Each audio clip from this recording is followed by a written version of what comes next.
ओम नमः सिद्धेभ्यः। ओम नमः सिद्धेभ्यः। यदरिचा भावेन प्रमुदितमनादरे दुर्यः छनाता सिद्ध स्वर्गे गुणगणितमता सुमनिधि लभन्ते सद्भक्त्या शिवसुखसमाजं किमुतदा महावीरे स्वामी नयन प्रतिगामी भवतु मे। महावीरे स्वामी नयन प्रतिगामी भवतु मे। महावीरे स्वामी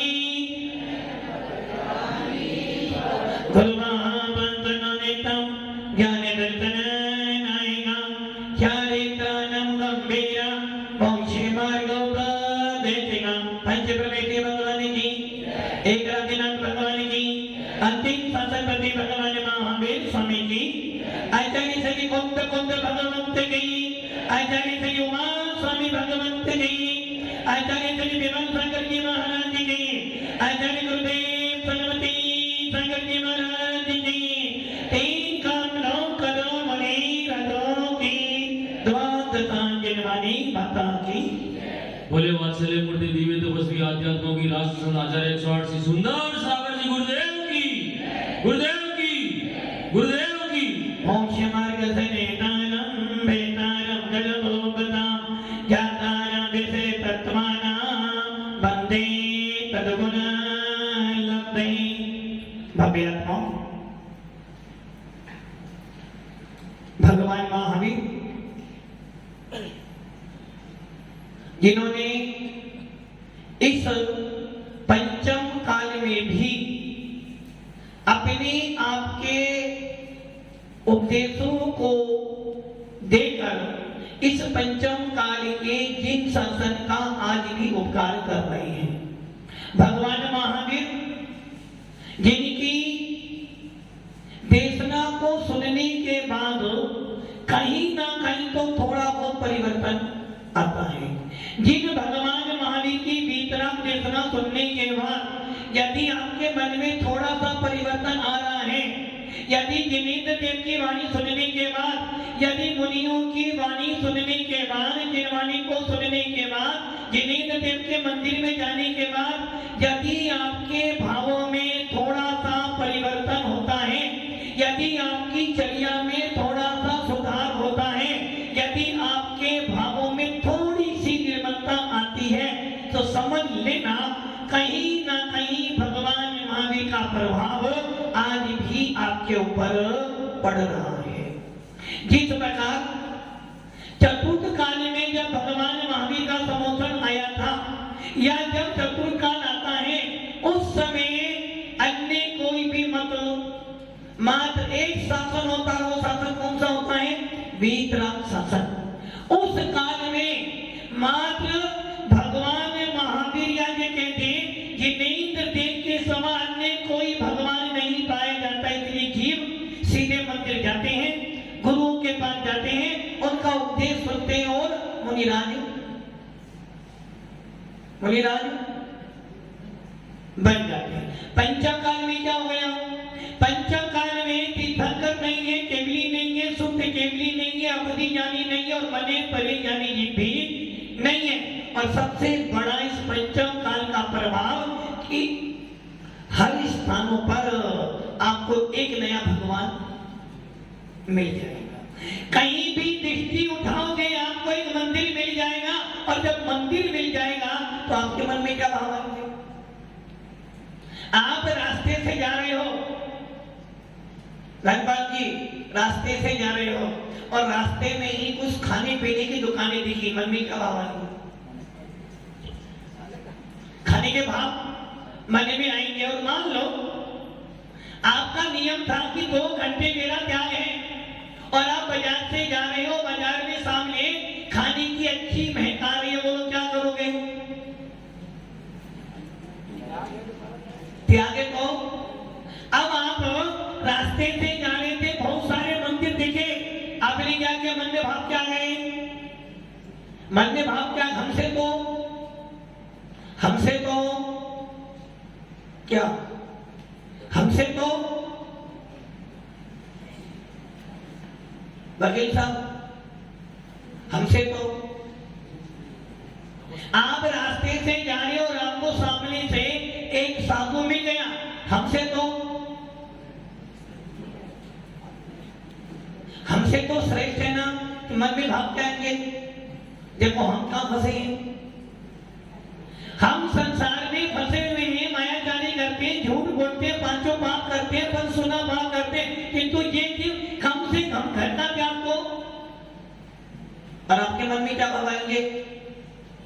जीवन तो हमसे तो ज्येष्ठ भी और श्रेष्ठ। और मान लो आपका नियम ये हो जाए, कौन सा नियम हो जाए? छवि भी तेरा की नग्न मूत्र दृष्टि नाता पे पड़े वसुप्रातिहार अनंत गुणियत कोटि रवि छवि। और आपका नियम यदि आपका गुणस्थान पहला है, यदि आपका गुणस्थान पहला है तो आपके मन में भाव जाएंगे, तुम बिन में व्याकुल भयो जैसे जन बिन, ये भाव आने वाले नहीं। यदि गुणस्थान पहला है तो आपके मन में भाव आएंगे, हमसे को बढ़िया है ना, हाथ जोड़ लो। और यदि गुणस्थान चौथा हो तो, यदि गुणस्थान चौथा हो तो भाव जाएंगे, भगवान को नमस्कार तो करूंगा, किंतु किस भगवान को? जो भगवान सर्वज्ञ होगा, वीतरागी होगा, हितोपदेशी होगा। तो इसका मतलब क्या हुआ? जब तक आपके पास में सम्यक दर्शन नहीं है, जब तक आपके पास में सच्ची श्रद्धा नहीं है, तब तक आपका कोई धर्म झा गए। इसलिए भगवान महावीर कह रहे हैं, पंचम काल का सबसे बड़ा दोष ये है कि यहाँ पर पग पर आपको मंदिर मिलेगा, कोई ना कोई संत द्वार मिलेगा। और यदि तेरा गुणस्थान पैदा होगा तो उनमें फंस कर अपने आत्मा का मूल्य खो देगा। और यदि तेरा नियम होगा, तेरा सम्यक दर्शन तेरे पास में होगा, जिस प्रकार सुनार भी होता ना, सुनार लेकिन सागवाड़े में अधिकतर कौन है? पवन जी, सागवाड़े में अधिकतर लोग कौन है? स्वर्ण नगरी वाले। जब सोना कोई लेकर आता है ना अपना, क्या करते हो? कहते ही यदि कोई सोना लेकर आता, सबसे पहले क्या करते हो? पहले तोलते हो या पहले परीक्षा करते हो? कहते ही पहले तोलते हो। अच्छा, मान लो यदि आपको एप्पल लेने जाना हो, पहले तोलते हो, पहले देखते हो? पहले देखते हो कि साफ है नहीं है। और वकील साहब, यदि कोई कहेगा आपके पास आता है, पहले केस की फाइल देखते हो, पहले उसकी पेमेंट देखते हो? फाइल बाद में, पहले पेमेंट कितना देगा फिर फाइल देखेंगे। डॉक्टर के पास जाते हो, सबसे पहले उसका नाम देखते हो, भाग में डॉक्टर है का, उसके बाद उसकी फीस पूछते हो। वैसे ही जब एक सुनार, जब एक साहूकार कोई व्यक्ति सोना लेकर आता, सबसे पहले क्या करते? सोने का वजन नहीं देखते, पहले ये सोने में कितनी खोटे हैं ये देख ले। मालूम पड़ा तो ने 16 तोड़ लिया और वैसे दे दी, यदि खोट निकली तो। उसी प्रकार एक सम्य दृष्टि जीव, एक भेद विज्ञानी जीव सबसे पहले क्या करता है? सबसे पहले परीक्षा करता है। पहले परीक्षा, बाद में क्या संकोच? पहले बाद में रिजल्ट। अच्छा, अब मान लो आपके घर में या गांव में महाराज आए हैं, सबसे पहले क्या करोगे? दर्शन पहले परीक्षा करोगे, पहले नमस्कार करोगे? क्या क्या दिख रहा है? मुद्रा। तो आप पहले परीक्षा करोगे, पहले नमस्कार करोगे? पहले आप परीक्षा करोगे और परीक्षा क्या करोगे? राजू भैया, आपके महाराज कौन से? आपके महाराज कौन से हैं? मैंने पूछा आपके महाराज कौन से हैं? नमो लोए संवे सामोनम। आपके महाराज कौन से हैं? वितरागी नहीं। अच्छा, ये कौन स्वामी ने लक्षण दिया है, यदि तुझे परीक्षा करनी है तो गुरु की परीक्षा कैसे करना? पहला कारण निर्गत भेद। दूसरा कारण, कर पात्र में खड़े खड़े हाथ करता हो। नंबर 3, हाथ में पीछे कमंडल। और नंबर 4, 4 महीने में, 2 महीने में, 3 महीने में एक बार खेत रोज करता हूँ, पैदल विहार करता हूँ। वो यदि मिल जाए तो क्या करना अपने हाथ? ये परीक्षा की आपने। जब मुनिराज तुम्हारे चौके में आता है तो जब भी परीक्षा करते हो कि हम किनको वहां देते हैं? हम उन मुनियों को वहां देते हैं जो निर्गत भेद के धारी हैं, जो महावर्ती हैं, जिनके हाथ में पीछे कमंडल है, खेत रोज करते हैं। ऐसे मुनियों को हम, और ऐसे मुनियों का भेष धारण करने वाले ही भगवान महावीर के वत्सज कहे जाते हैं। किंतु आचार्य समर्थ भट्ट स्वामी ने कल क्या कहा था? भैया भगवान मानना, किंतु भगवान के चमत्कारों को देखकर भगवान नहीं मानना। जिनके ऊपर छत्र, चमर, भामंडल लगा होता है उन भगवान को नमस्कार नहीं करना। किंतु जो भगवान अनंत ज्ञान, अनंत दर्शन, अनंत सुख, अनंत विजय के धारी हो, जो सर्वज्ञ हो, जो हितोपदेशी हो, जो वीतरागी हो, ऐसे भगवान को नमस्कार करना। जो भगवान पक्षपात करता हो, जो भगवान राग देश करता हो, उस भगवान को नमस्कार। हम किस भगवान को नमस्कार करते हैं? हम किस भगवान को नमस्कार करते हैं? कभी भगवान को देखा? कौन से भगवान को? वीतरागी या वितरागी? वीतरागी या वितरागी? भगवान को क्या कह रहे हो? वीतरागी। वीतरागी है, मांगते क्या भगवान के पास जाकर? भगवान से आज तक कभी आपने ये नहीं बोला हो स्वतंत्र निश्चल निष्काम ज्ञाता दिष्टा आत्म राम। जो मैं हूँ वो है भगवान, जो वो है वो मैं। क्या मांगते हो भगवान से? ये मांगते हो क्या? कभी भी भगवान से ये नहीं मांगते। भगवान से क्या मांगना? आचार्य कुंद कौन स्वामी कहते हैं भगवान से क्या मांगना?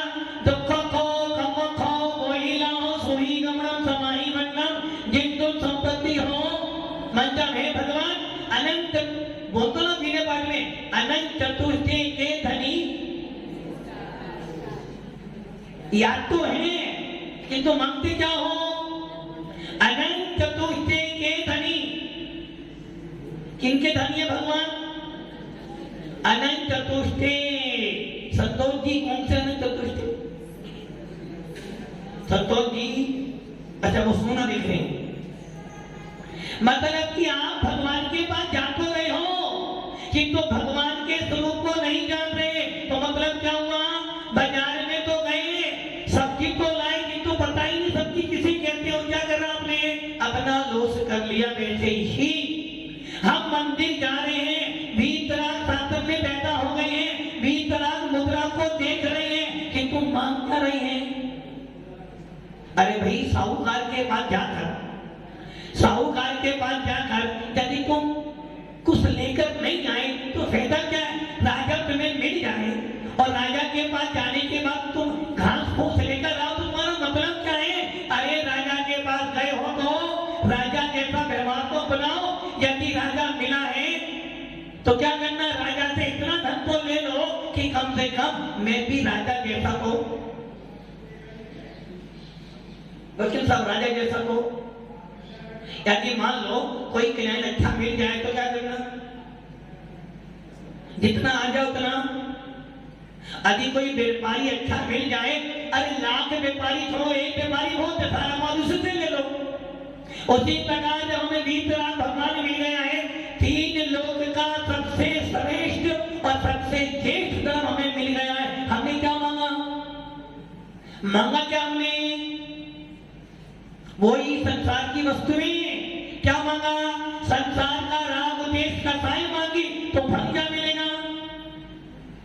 फल भी आपको गलत ही मिलेगा, क्योंकि जिसके पास जो होता वही तो देगा।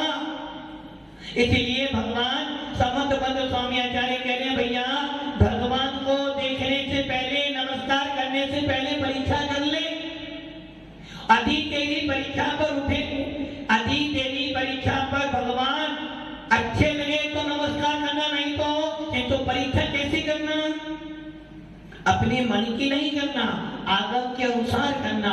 हितोपदेशी हो, सर्वज्ञ हो, वीतरागी हो, और सबसे बड़ा विशेषण है कि वो वीतरागी होने की कोई शिकार नहीं होना चाहिए। ऐसे ही भगवान को नमस्कार करने का फल क्या है कि तू अभी भगवान है तो मैं भी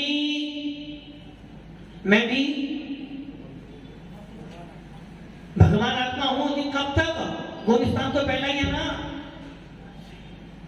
गुणस्थान पहला भी और भगवान आत्मा भी, दोनों एक साथ में बात नहीं चल सकती। यदि आपको भगवान की मूर्त दिखी है, यदि भगवान को देखने के बाद मन में ये भाव आ जाते हैं कि नहीं वास्तव में स्वरूप तो यही है, भगवान को देखने के बाद यदि मन में ये भाव आ जाए नहीं वास्तव में जैन को मिला है तो इसी पद को प्राप्त करना है। मुनियों का दर्शन करने का मतलब है मुनियों को देखते देखते स्वयं अपने आप के अंदर ये बोध हो जाए कि नहीं वास्तव में जीवन अभी कुछ है तो ये पद धारण करने का है। तो ये समझ लेना कहीं ना कहीं अभी तुम्हारे अंदर सम्यक दर्शन की प्यास लगी हुई है, और भगवान को देखने के बाद भी दुकान घर याद आता है, या भगवान को देखने के बाद भी राग देश की वस्तु मांगने के भाव मंत्र समझना। अभी वो स्थान कौन सा पहला ही रहेगा, इसका मतलब है नहीं आगे बढ़ना ही नहीं, पहला ही क्योंकि नंबर 1 ही बनना है। अब वो गुणस्थान तुम्हारा नंबर 1 नीचे से या ऊपर से? ऊपर से हो नहीं सकता, नीचे वाला तो है ही है। भव्य आत्माओं यही बात आचार्य समद गोस्वामी कह रहे भैया इस पंचम काल का सबसे बड़ा दोष यही तो है कि यहाँ पर हर पद पर मिथ्यात्व के साधन मिलते हैं, हर स्थान पर आपको किसी कसाई के साधन मिलते हैं, और इनको देख देख कर आपको अपने पुराने संस्कार याद। काम क्या किया हमने? अनादि काल से क्या काम किया है? अनादि काल से क्या काम किया आपने? यही तो किया, राग देश राग देश राग देश, कसाई करना, राग करना, देश करना, मोह करना, मेरा परिवार मेरा परिवार मेरा परिवार, ऐसा कर करके अनंत भाव। अब फिर भी सोचते हो नहीं पहली बार तो मिला है। राजू भैया सागवाड़ा पहली बार तो है ना? राजू भैया सागवाड़ा पहली बार है, इससे पहले तो याद है? इससे पहले कब आए थे बता दो राजू भैया, इससे पहले कब आए थे? याद नहीं? आपकी बात का याद है ना? अच्छा आपका जन्म कब हुआ ये भी याद है, शादी करो ये भी याद है, और आपकी सर्विस मिली ये भी याद, सब याद है। क्योंकि ये बताओ आपको सम्यक दर्शन प्राप्त करो, अभी तो हुआ ही नहीं, होगा, हुआ नहीं है, होगा, और होगा तो अच्छा जैन कुल में पैदा हुए, जैन कुल कब मिला आपको? जैन कुल कब मिला आपको? जन्म से आपको मिला, वो तो माता पिता की बात है, तुम्हें कहां से मिल गया? भव्य आत्माओं हमें सारी चीजों का बोध है कि तू अपना बोध ये ध्यान रखना, आपको ये सारी चीजें अनादि काल से मिली है, यही तो कारण है। इसलिए तो कुंती स्वामी को कहना पड़ा कि चतुर्थ काल की 1 वर्ष की साधना और पंचम काल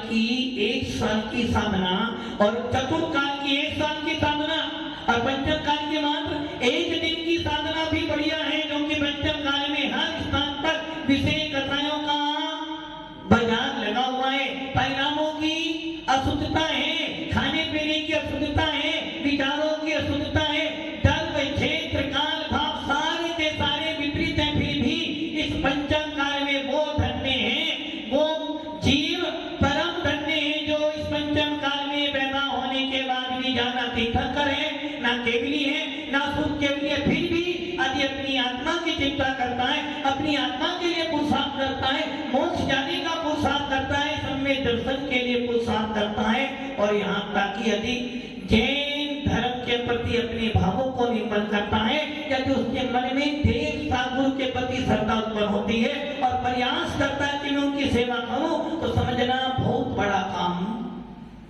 वरना जब बाजार में जाते हो, बाजार को देखते हो, तो आपको कौन सी बात आ जाती है? काम भोग बन की कथा आती है जो अनादिकाल से, सुनीकर उनको याद कर करके आप महाराज की वाणी भूल जाते हो कि मैं पहले भी कैसे हो। सुनिए भाई कैसे हो? 2 साल पहले कैसे थे? ऐसे ही थे। महाराज बनने के भाव नहीं आए थे, नहीं आए थे। अच्छा अब आ रहे हैं? पहले कभी आए नहीं और अब आने वाले हैं, तो आगे बढ़ने वाला काम है ही नहीं। मतलब कि क्या करें?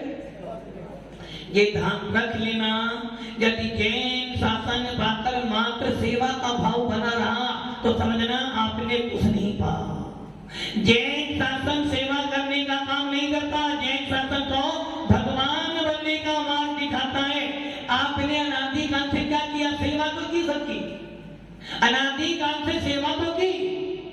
अन्य धर्मों के अंदर, अन्य संप्रदायों के अंदर है क्या? मेरी शरण में आ जाओ, मैं तेरा कल्याण कर दूंगा।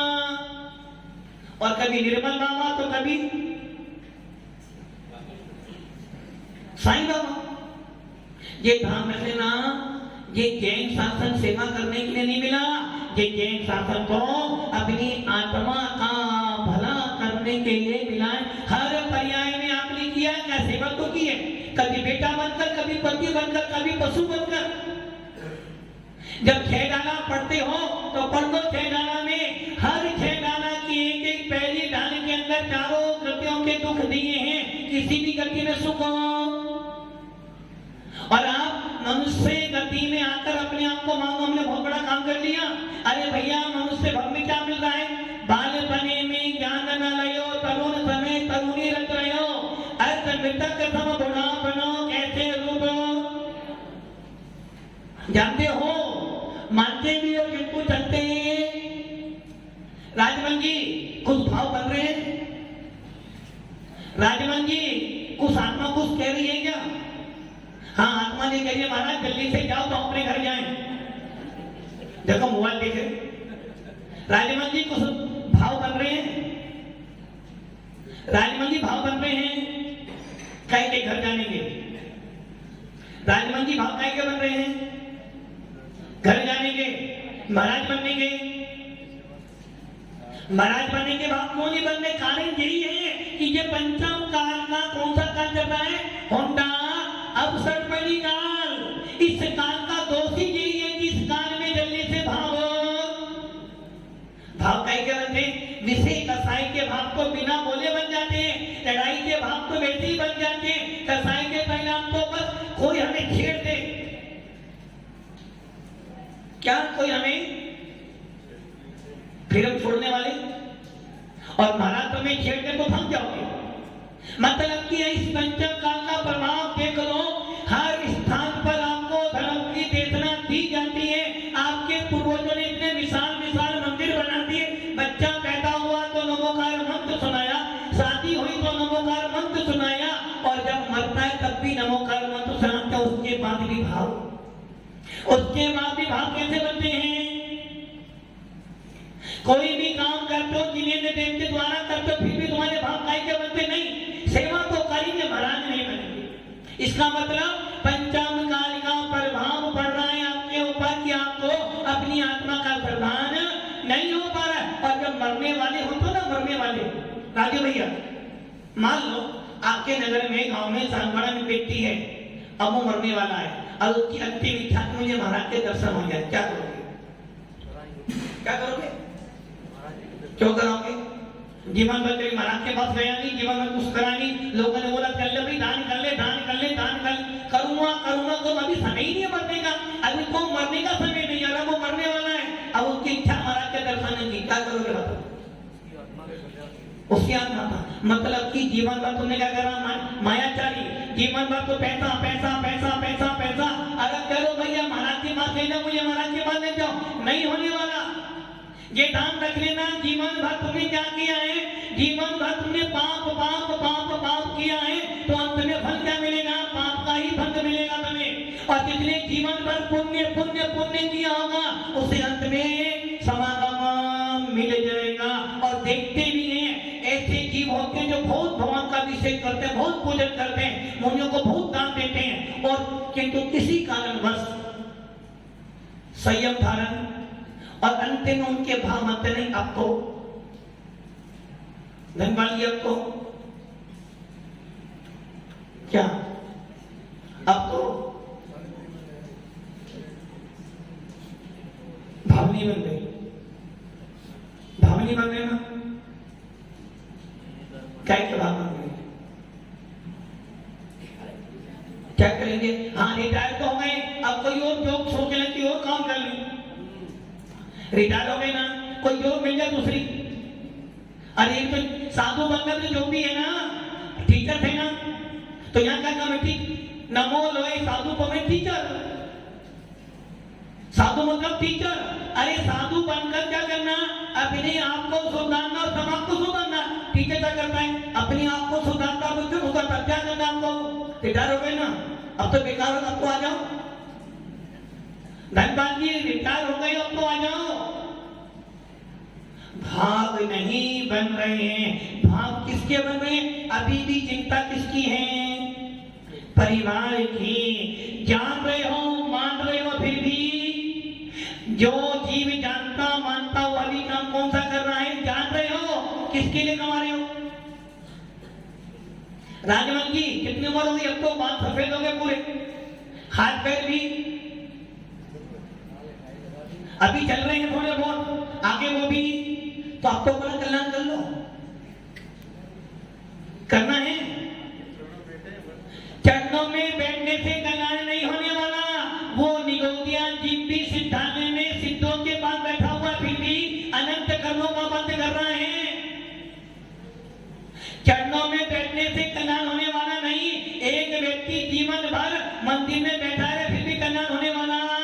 अधिक कल्याण का मार्ग चाहते हो, आत्मा से भगवान बनना चाहते हो, आनंद की प्राप्ति करना चाहते हो, शांति की प्राप्ति करना चाहते हो, तो मार्ग तो बस एक ही है। वो मार्ग कौन सा है? कौन सा मार्ग? क्या करें?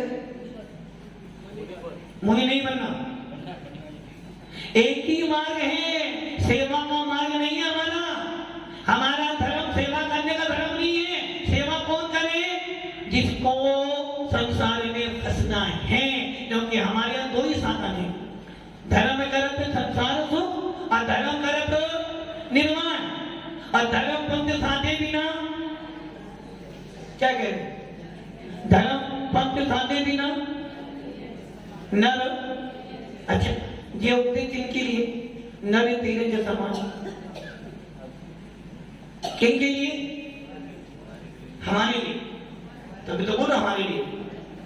अरे भैया, धर्म में गलत संसार सुख का मतलब है जो गृहस्थ, जो श्रावक बनकर धर्म करता है, जो श्रावक कुल के अंदर रहता हुआ अपनी आत्मा में सम्य दर्शन की प्राप्ति करता है, जो घर में रहता हुआ श्रावक बनकर सत्य कर्तव्य करता है, जो घर में रहता हुआ श्रावक प्रतिदिन स्वाध्याय करता है, जो घर में रहता हुआ श्रावक अपनी भावना, भाई क्या भावना कि हे आत्मा मेरे कर्मों का समूह मैं भी मुनि बनूं। जो श्रावक प्रतिक्षण मुनियों के पास रहता है, ऐसे श्रावक का धर्म पालन करने से, ऐसे श्रावक का व्रत पालन करने से उसको संसार का सुख प्राप्त होता है। और जो संसार से विरक्त होकर मुनि बन जाते हैं, उनको क्या फल मिलता है? निर्वाण। मुनि मुद्रा का फल क्या है? निर्वाण की प्राप्ति। और आप क्या चाहते हो? घर में बैठे बैठे ही, राजमल जी, घर में बैठे बैठे ही शांति मिल जाए, आनंद मिल जाए, सुख मिल जाए, मोक्ष मिल जाए, कपड़े पहने पहने ही निर्माण मिल जाए। तीन काल में नहीं होने वाला।